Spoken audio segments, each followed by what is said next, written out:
In this guide, I'm going to show you how you can update Discord here on your PC. If this guide does help you out, make sure to like the video and subscribe to the channel with all notifications on. If you really just help with the channel and let us know that you want more content like this, we'd greatly appreciate it. And if at any point throughout this guide you do have any questions, just ask them down in the comment section below and we can help you out further. I'm going to be doing my best to reply to every single comment down there.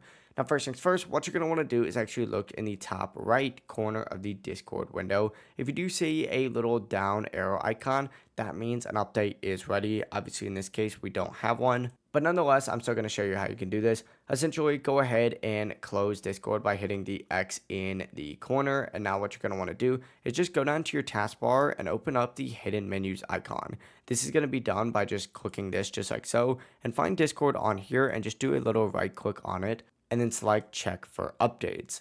Wait for it to load. It might take a second. If no updates are found, right click this again and select quit Discord to take it out of this section, and just wait a few seconds and then go ahead and reopen up Discord. It's going to automatically check for updates immediately before it does even open. And if Discord still doesn't update, it's likely that there isn't a new update available yet or your account hasn't received it. You can also try the public test build of Discord to get early updates. To do this, just go to the Discord website, select download, and scroll down to the feeling experimental section, hit download test build and install it, and check for updates again. I personally wouldn't recommend this though, just because the test build of Discord can be a little bit buggy, and if you're playing with friends a lot, it can crash. But that is it. That is how you can update Discord on your PC. If this guide did help you out, make sure to like the video and subscribe to the channel with all notifications on. It really does help the channel. It lets us know that you want more content like this. We'd greatly appreciate it. And if at any point throughout this guide you do have any questions, just ask them down in the comment section below and we can help you out further. Have a great rest of your day though.